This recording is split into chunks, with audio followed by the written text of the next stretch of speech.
കാസിം, ഇടയ്ക്കൊരു ചർച്ചയ്ക്ക് മുന്നോടിയായി എന്താണ് വിവരശേഖരണ ഭാഗമായി താങ്കളെ വിളിക്കുമ്പോൾ താങ്കൾ വലിയ വേദനയോടെ പറയുന്നുണ്ടായിരുന്നു, നാട്ടിൽ മൊത്തം എന്നെ വർഗീയവാദിയെ ചിത്രീകരിക്കും, എൻ്റെ ജീവന ഭീഷണിയുണ്ട്, നാടിനെ കുട്ടിച്ചോറാക്കാൻ സ്ക്രീൻഷോട്ട് ഉണ്ടാക്കിയ ഒരു കൊടും വർഗീയവാദിയായി എന്നെ ആളുകൾ നോക്കുന്നു, അത് വലിയ വേദന ഉണ്ടാക്കുന്നുവെന്ന് ഏതാണ്ട് ഒരു കരച്ചിലിൻ്റെ വക്കോളമുള്ള ശബ്ദത്തിൽ കാസിം എന്നോട് പറഞ്ഞതാണ്. ആ അവസ്ഥ അത് ഭീകരാവസ്ഥയാണ് കാസിം. ആ അവസ്ഥ മാറുന്നുണ്ടോ?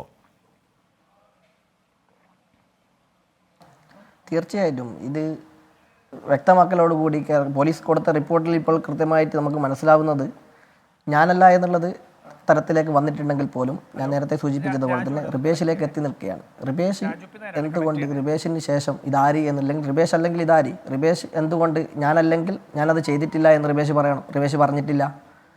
അതുകൊണ്ട് തന്നെ റിബേഷിലേക്കാണ് ഞങ്ങൾ ഇപ്പോഴും അത് ചൂണ്ടിക്കൊണ്ടിരിക്കുന്നത്. പോലീസ് അതിൻ്റെ സത്യാവസ്ഥ വ്യക്തമാക്കിയിട്ടില്ല. ഞാൻ നേരത്തെ സൂചിപ്പിച്ചതുപോലെ തന്നെ, ഹഷ്മി പറഞ്ഞതുപോലെ തന്നെ, വടകരയിൽ അന്ന് ഇലക്ഷൻ്റെ ടേം സമയത്ത് കൃത്യമായ ഒരു മാസത്തോളം കണ്ണീര് കുടിച്ചിട്ടുണ്ട് ഈ വിഷയവുമായി ബന്ധപ്പെട്ടുകൊണ്ട്. ഞാൻ ഈ റിബേഷിനെ പോലെ അല്ലെങ്കിൽ നേരത്തെ ഇടത് നിരീക്ഷകനായിട്ടുള്ള അഫ്സലിനെ പോലെയുള്ള ഒരു രാഷ്ട്രീയ പ്രവർത്തനം നടത്തുന്ന ഒരു വ്യക്തിയാണ്. തിരുവള്ളൂരും കോഴിക്കോട് ജില്ലയിലും രാഷ്ട്രീയ പ്രവർത്തനം നടത്തുന്ന ഒരാൾ എന്നുള്ള നിലക്ക് എൻ്റെ മാനനഷ്ടത്തിന് CPM എന്താണ് പറയാനുള്ളത്? ഞാനല്ല എന്നുള്ളത് കൃത്യമായിട്ട് ഞാൻ അന്ന് മുതൽ പറഞ്ഞുകൊണ്ടിരിക്കുകയാണ്. ഈ സമയത്ത് പോലും ഞാൻ 153A പ്രതിയായി നിൽക്കുമ്പോൾ CPM ആളുകൾ പറയുന്നു ഞങ്ങളെ പ്രതിനിധിയല്ല ഇത് ചെയ്തിട്ടുള്ളത്. അതിനെ ആരാണ് ചെയ്തിട്ടുള്ളത്? CPM വ്യക്തമാക്കണ്ടേ? CPM DYFIയുടെ ബ്ലോക്ക് പ്രസിഡൻ്റാണ്.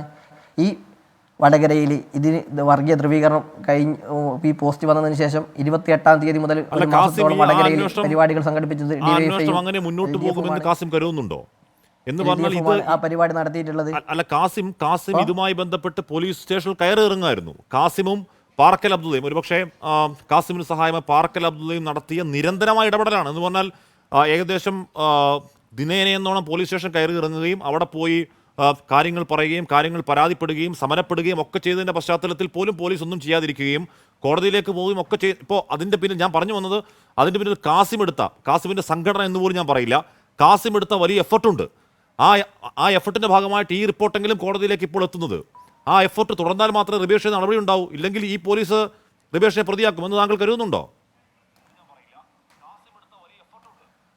യെസ്, തീർച്ചയായിട്ടും. നേരത്തെ നിങ്ങൾ സൂചിപ്പിച്ചതുപോലെ തന്നെ മുസ്ലിം ലീഗ് പാർട്ടിയും പാറക്കലും ഇത് ഹൈക്കോടതിയിൽ കൈകാര്യം ചെയ്യുന്ന മുഹമ്മദ് ഷാ ഉൾപ്പെടെയുള്ള മുസ്ലിം ലീഗിൻ്റെ ലീഡർഷിപ്പ് കൃത്യമായി ഇതിൽ എൻ്റെ കൂടെ ഉള്ളത് കൊണ്ട് മാത്രമാണ് ഇത് മുന്നോട്ട് കൊണ്ടുപോകാൻ എനിക്ക് സാധിച്ചിട്ടുള്ളത്. അതുകൊണ്ട് തന്നെ ഈ നിയമ പോരാട്ടം തുടരാൻ വേണ്ടിയിട്ടാണ് ഞങ്ങൾ ആഗ്രഹിക്കുന്നത്.